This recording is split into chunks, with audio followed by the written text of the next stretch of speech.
Amados, esse pequeno filme, ele começa apresentando umas cenas do filme Tsunami. E alguns anos atrás, todo o mundo foi abalado pelas notícias do tsunami que se abateu pela região ali das ilhas do Pacífico. E pela primeira vez, muitos de nós ouvimos sobre o poder de um tsunami daquela magnitude. Uma erupção vulcânica no fundo do oceano foi tão forte, tão intensa, a explosão foi tão grande, que levantou uma força de água tão extraordinária que provocou ondas que viajavam a 500, 600 quilômetros por hora. Isto é velocidade de um avião a jato. Quem aqui já viajou de avião já deve ter tido a experiência de o capitão falar: olha, nós estamos viajando a tantos pés, que corresponde a tantos metros de altura, a uma velocidade de X quilômetros. Você pode imaginar o que são 300 quilômetros por hora? Um automóvel, um carro de Fórmula 1 pode passar de 300 quilômetros por hora. Você consegue imaginar uma onda que viaja a mais de 300 quilômetros por hora, provocada por um deslocamento de terra no fundo do mar, que produziu esse deslocamento dessa massa de água absurda e que vai se propagando e se estendendo para alcançar a terra. E quando ela chegou, e você viu um pedacinho do filme, né? As pessoas não estavam esperando. Muitas pessoas estavam nas piscinas dos hotéis, de lugares paradisíacos. Muitas pessoas estavam dentro de casa, com seus afazeres. Muitas pessoas estavam trabalhando nas mais diferentes atividades, na região costeira, nas cidades costeiras, e de repente, do nada, aquela parede de água com ondas altíssimas passaram a tomar conta de tudo, e do nada a pessoa se viu engolfada por todo aquele poder extraordinário, aquela força extraordinária que é a água, levando tudo, arrastando tudo, não deixando nada, matando todos, destruindo tudo. As pessoas não estavam esperando por isso. A partir daquela tragédia, os países mais desenvolvidos passaram a desenvolver tecnologia, objetivando dar uma previsão aos lugares costeiros em novos acidentes, porque uma erupção vulcânica não estava preparado, ninguém estava, e não se sabia, não tinha como saber que ela iria acontecer nem onde. Quando se tem um vulcão, e os vulcões estão por aí, eles são monitorados, eles estão em terra, mas quando eles se fazem no solo marinho, a quilômetros de distância, você pode imaginar o que são 6, 12, 18 quilômetros de profundidade. Tem gente que quando vai numa praia, num rio, ou mesmo numa piscina, que sabe que aquela parte mais funda chega a 2 metros, ela, quando a água começa a bater perto do peito, ela já começa a ficar nervosa, porque sabe que dali para lá não tem fundo possibilite a cabeça estar fora d'água, e cabeça fora d'água significa estou respirando, não é? Agora você pode imaginar 18 quilômetros, 18 mil metros de profundidade, e as pessoas não têm como saber o que está acontecendo lá.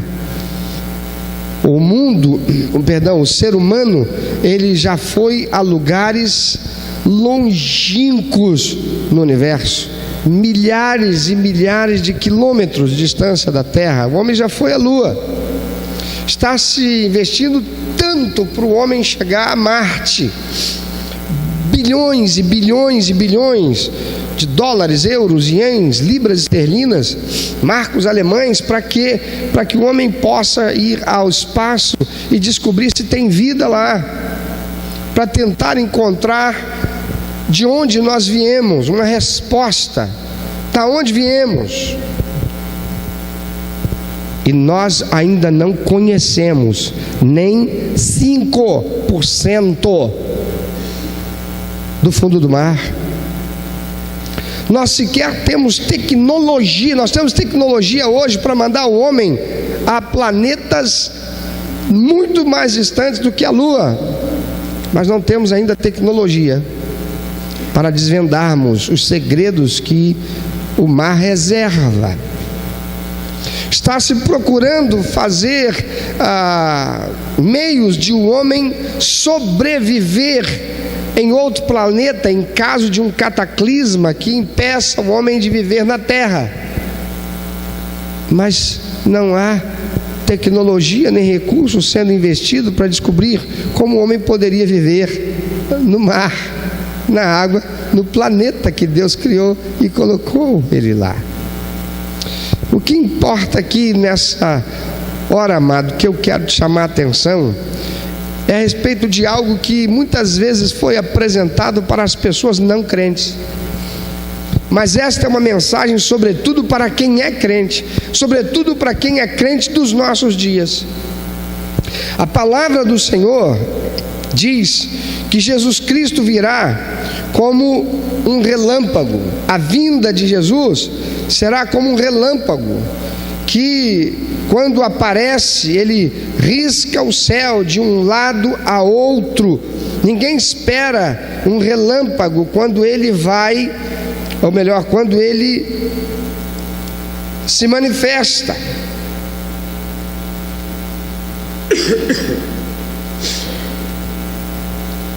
E esse relâmpago que ninguém espera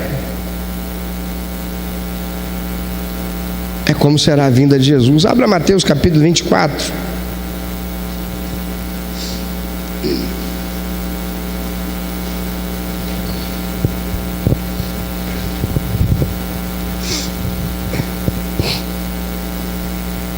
Você abriu aí, Evangelho de Mateus 24? Jesus vai falando sobre a grande tribulação, um momento terrível pelo qual a humanidade passará. E ele chega em determinado momento e ele diz assim, a partir do versículo 23: se pois alguém vos disser, eis aqui o Cristo, ou ei-lo ali, não acrediteis. Incrível. No Brasil existe um camarada que se auto-intitula Henrique Cristo. E esse camarada viaja de avião de primeira classe. Esse camarada tem recursos para viajar de primeira classe de avião, comprando todas as outras passagens para que ele fique sozinho naquela área.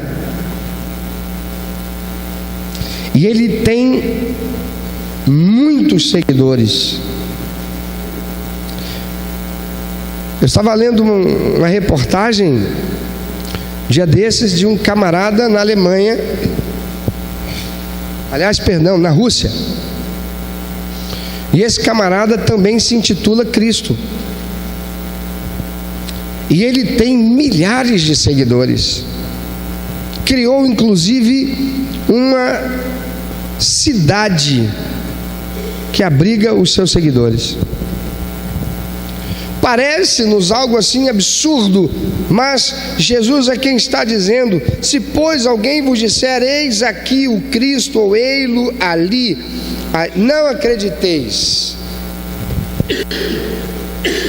Cristo, ele não está falando dele, ele está falando, se disserem Jesus Cristo, não, ele está dizendo Cristo, porque Cristo significa o Salvador, o Messias, alguém enviado para trazer transformação de realidade.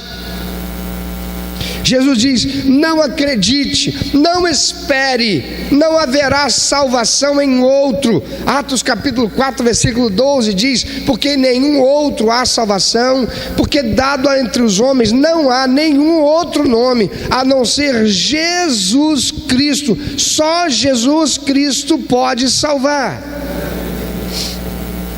Não será Bolsonaro, não será Trump, não será nenhum outro. Não há salvação. O Brasil não tem salvação se não for através de Jesus, amados. O mundo não tem salvação se não for através de Jesus.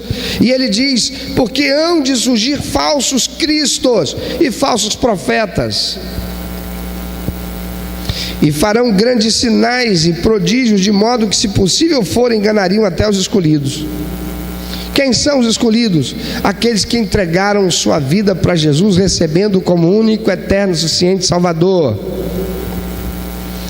Eis que de antemão vos tenho dito: portanto, se vos disserem, eis que ele está no deserto, não saiais, ou eis que ele está no interior da casa, não acrediteis.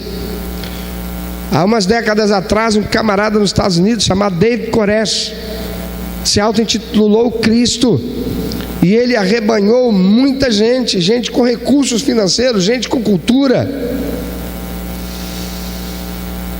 e chegou ao ponto de que o FBI, quando foi, depois de muita investigação, porque ele estava comprando armas, ele estava armando as pessoas, porque ele estava pregando para essas pessoas que o fim do mundo estava chegando e haveria a guerra do Armagedon, e eles tinham que defender. E quando o FBI chegou lá, todos trocaram tiro com a Polícia Federal dos Estados Unidos, e o cara botou fogo naquela casa. Quando ele viu que estava tudo perdido, muita gente inocente morreu, enganada. Na década de 70, um camarada que foi um pastor, que inclusive passou por Igreja Batista, Jim Jones, esse camarada sai dos Estados Unidos e vai para Guiana, e lá naquele lugarzinho pequenininho na América Central, ele compra uma grande extensão de terra, onde ele cria ali uma nova terra prometida, e muitos familiares daquelas pessoas todas que saíram, foram milhares de pessoas, saíram para estar com ele ali, e chamando-o de Papa, de Pai, de Cristo. Ele acabou, ao ver que não tinha jeito, sofrendo a pressão do governo americano, acabou conduzindo centenas e centenas de pessoas a um suicídio coletivo. Jesus está dizendo: porque assim acontecerá, virão muitos, não creais. Porque assim como o relâmpago sai do Oriente e se mostra até o Ocidente, assim será também a vinda do Filho do Homem. Pois onde estiver o cadáver, aí se ajuntarão os abutres. Amados, a vinda de Jesus será terrível, vai pegar todo mundo de surpresa. Você sabe o que é interessante? Quando eu era garoto, que eu ouvia pregações como essa, em que esse texto era lido, e a gente não tinha esse recurso audiovisual que a gente tem hoje para usar como ilustração, mas na minha mente passava um filme, Jesus voltando. Irmãos, só que Jesus voltou para milhões de pessoas desde aquele meu tempo de garoto. Jesus voltou hoje para milhões de pessoas que morreram, deram o último suspiro nessa terra.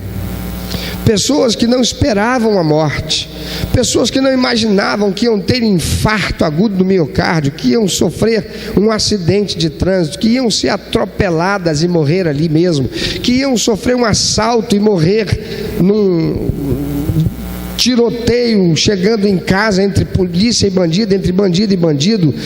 Tantas pessoas perderam a vida hoje, partiram hoje dessa existência. Para elas, Jesus já veio. A morte, ela vem como um relâmpago. São raros aqueles que estão morrendo e sabem que estão morrendo e esperam pela morte, com desespero ou com serenidade, mas são raríssimos. A grande verdade é que Jesus está voltando, e Ele pode voltar hoje para mim, para você, ou Ele voltará no momento em que Ele diz aqui: todo olho verá, toda boca confessará. É Jesus que está voltando. Até os incrédulos, até aqueles que não creem nele, até aqueles que estão hoje dizendo: não, isso é tudo um mito, isso é uma ficção. Jesus voltará. A questão é: você está preparado para isso? Sabe, as pessoas não estavam esperando aquele tsunami, elas foram pegas de surpresa, como tantos milhões hoje foram pegos de surpresa com a morte que as levou. As pessoas não estão se preparando para a vinda de Jesus, como não estão se preparando para morrer. Não gostam de ouvir mensagens que as confronte. Não gostam quando entram na igreja e o pastor fala contra pecado. Não gostam. Torcem o nariz, se levantam no meio da pregação e vão embora. Acham enfadonho, acham chato. Querem ouvir mensagens como a que eu fui ouvindo ontem, quando saí daqui já tarde da noite indo para casa, que é quando eu normalmente ouço rádio. Caiu por um programa evangélico. Falei: meu Deus, eu sou pastor, com que raridade eu tenho oportunidade de ouvir um pregador pregando. Eu sou pastor, mas sou ovelha.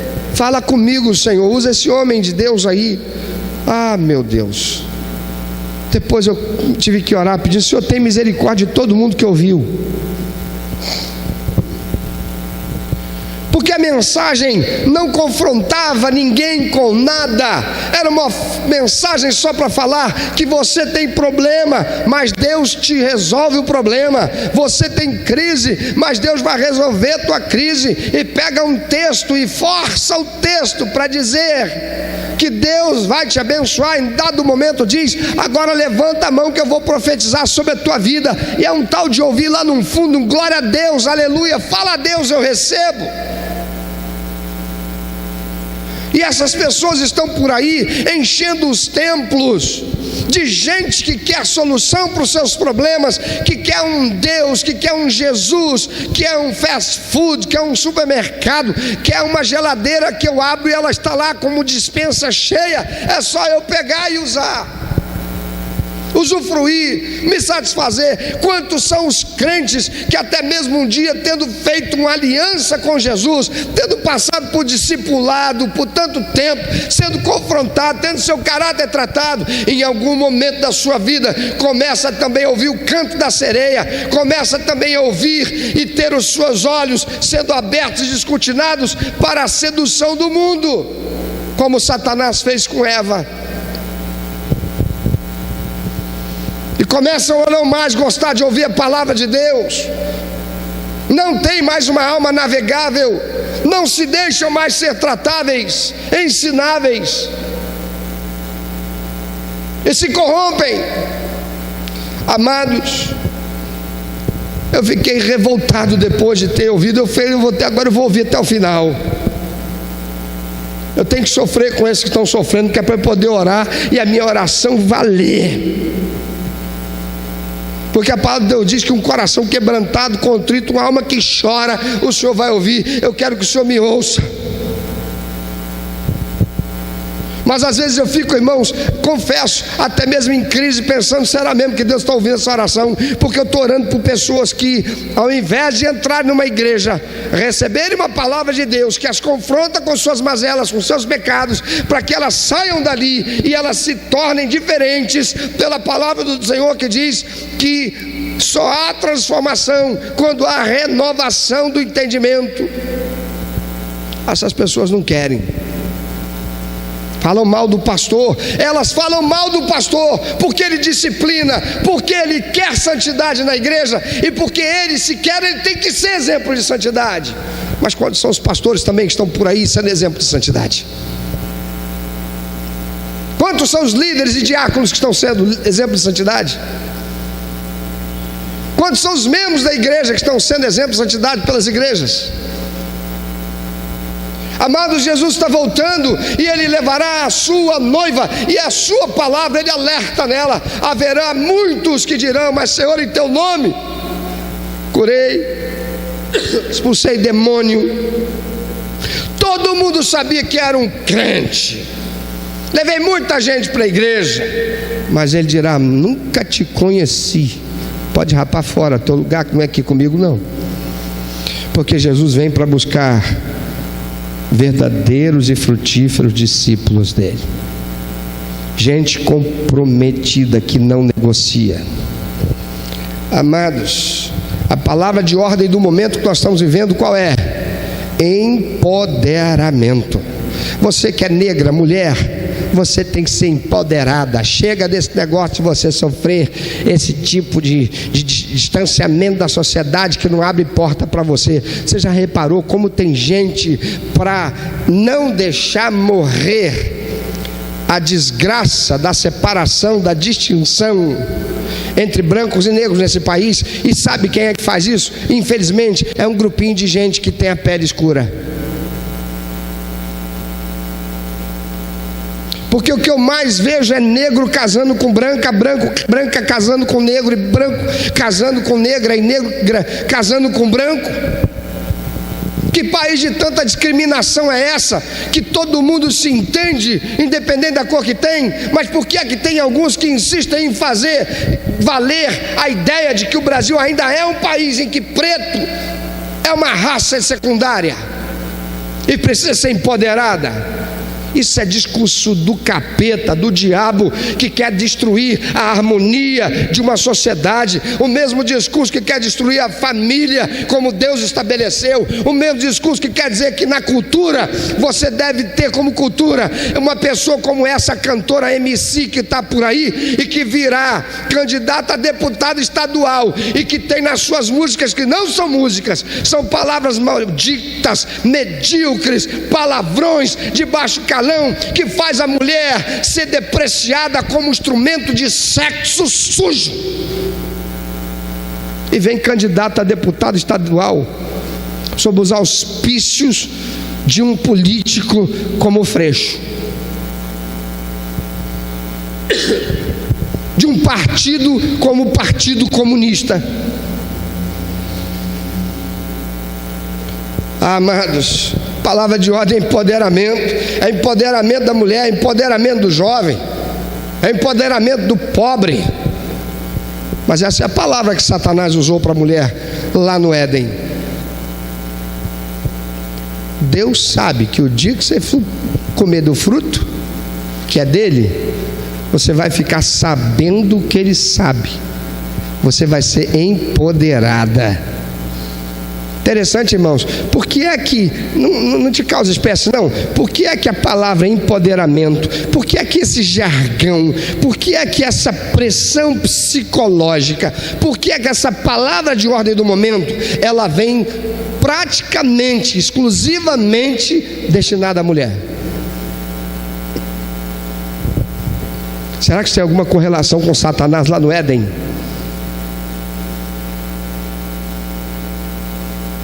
Porque a mulher hoje é maioria numa sociedade, e é fácil entender isso. Quem é que morria nas guerras no passado? Eram os homens. Quem é que ia para a guerra?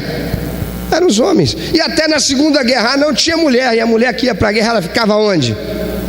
lá no fronte com um fuzil apontado e atirando contra o inimigo? Eram os homens. As mulheres são maioria na sociedade. E se as mulheres acreditarem em Satanás, a sociedade muda. Mas Jesus está voltando, irmãos. A proposta sutil de Satanás é a mesma hoje. Seja independente de Deus. Invista muito no seu estudo. Esqueça, domingo não. Domingo você não vai à igreja, porque você tem aquela prova na segunda-feira. Você estudou no sábado. Você pode até estudar na parte da tarde de domingo, que é dia de descanso. Mas não, domingo você não pode ir à igreja, porque você tem que estudar muito. Você não pode ir à igreja no domingo, porque você tem aquele concurso que você vai fazer na outra semana, e você tem que estudar cada minuto que você tem. Coloca o mundo em primeiro lugar, o reino de Deus. Deus não. Mas esse negócio de que tem que estar na igreja, eu tenho que estar na igreja, isso é papo de pastor. Você já notou que ninguém fala contra Deus, mas fala contra o pastor que fala a palavra de Deus? O pastor é o alvo, porque o hipócrita, o mentiroso, o corrupto não tem coragem de ir contra Deus. Ele sai da igreja falando mal do pastor, mas não fala de Deus. Ele sai da igreja destruindo a moral e a imagem do pastor, e até da igreja, mas não fala de Deus. Ele não fala, não, eu fui excluído porque eu fui contra a palavra de Deus que diz isso, e eu quis ver outra coisa, e eu fui excluído da igreja. Não, diz o pastor, que o pastor é radical. Sabe o que é pior, irmãos? É ouvir de outros pastores. De vez em quando chega nos meus ouvidos assim, sabe, pastor, eu estava num lugar conversando com alguém e tinha lá uns pastores. Aí conversando, perguntaram para mim, você é crente? Você é de qual igreja? Eu sou da primeira igreja batista em Belfort. Lá do Cláudio Barroso. E quem está falando é quem? Um outro pastor, um cara que tem PR, meu antes do nome. Deve ser ruim demais ser ovelha de um cara como aquele, hein? Chato, cri-cri, pernilongo, radical. Ele se acha. Eu me acho mesmo, filho. Sou filho de Deus. Eu me acho. Me acho mesmo. Me acho poderoso em Cristo Jesus, porque está lá. Não acho não, tenho certeza, porque está escrito lá em Cristo Jesus, e eu posso mais do que o diabo. Posso todas as coisas naquele que me fortalece. Você sabe qual é o problema? É que tem crente demais, mas filhos de Deus de menos. Filhos de Deus querem parecer com o Senhor. Filhos de Deus estão desejando que o papai venha pegá-lo, venha pegá-la. Irmão, se você disser assim, pastor, você é tão crente, você quer morrer? Eu vou responder rápido e rasteiro, não. Pastor, mas se o senhor quer que o papai venha te buscar, o senhor não quer morrer? Não, não quero morrer. Por quê? Porque Deus não fez a morte como uma coisa natural para ninguém. Nem para mim, nem para você, nem para ninguém. Deus não nos fez para morrer.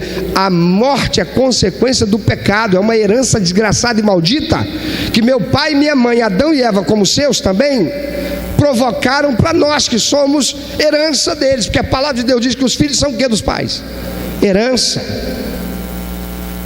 Nós somos isso. Então eu não quero morrer não, eu quero primeiro ver todas as promessas que Deus me fez serem cumpridas, e Ele está cumprindo, e essa semana Ele já cumpriu mais uma, aleluia. Daqui a pouco vocês vão saber. Eu só não quero tirar da pessoa a alegria de estar aqui na frente para dizer, glória a Deus, eu estou aqui para testemunhar o que o Senhor fez. Irmãos queridos, Satanás continua fazendo a mesma proposta hoje, de modo sutil. E a proposta é muito sutil. Ela vem através do teu emprego, ela vem através da tua faculdade, ela vem através do teu colega de escola, do teu colega de trabalho, do teu chefe. Ela vem do mundo, do sistema, que diz para você, não, mas fulano também é crente, olha lá. fulano também é crente, faz. Que isso? É que o seu pastor tem uma visão radical. Teu pastor é muito chato. Teu pastor, você sabia que ninguém gosta dele? Deixa eu dizer uma coisa para você. Pode ninguém lá fora gostar de mim. Eu canto para todo mundo essa música. Não importa o que vão falar de mim, eu quero é Deus. Porque eu tenho certeza que se eu estiver fazendo o que Deus manda como ministro dele, não faltará gente sentado aqui. Sabe por quê? Porque muitos são chamados, mas poucos vão para o céu. E é ele mesmo quem disse: fica tranquilo, vai crescer joio junto com trigo, mas chegará o momento em que eu vou separar. Então, fique em paz. Eu quero te perguntar, você está preparado quando o tsunami, morte, bater na sua porta e você não vai estar esperando? Você vai se encontrar com o Senhor ou vai ouvir? Vai. Porque todo mundo vai. E deixa eu dizer, todos os caminhos levam a Deus. Todos. Porque a palavra de Deus diz que depois que morre, o corpo volta para o pó, mas a alma vai para Deus. Então você pode ser um espírita, você vai para Deus. Você pode ser um kardecista, você vai para Deus. Você pode ser um católico, você vai para Deus. Você pode ser um evangélico, você vai para Deus. Você pode ser um ateu, você vai para Deus. E a palavra de Deus diz que todo mundo vai para Deus e todos nós seremos julgados. Só que um grupo de nós terá uma pessoa chamada Jesus Cristo como advogado. E o sangue dele que foi derramado naquela cruz do Calvário vai lavar, porque já lavou, já pagou o preço do pecado e da condenação eterna para aquele que recebeu a ele como seu único, eterno, suficiente Salvador e Senhor da sua vida. Mas aqueles que não o fizeram não o terão como seu advogado. Por isso ele mesmo disse: aquele que me negar perante os homens, também eu negarei perante meu Pai que está nos céus. Tem alguma coisinha na sua vida aí que é escondido, que a igreja não sabe, que o pastor não sabe?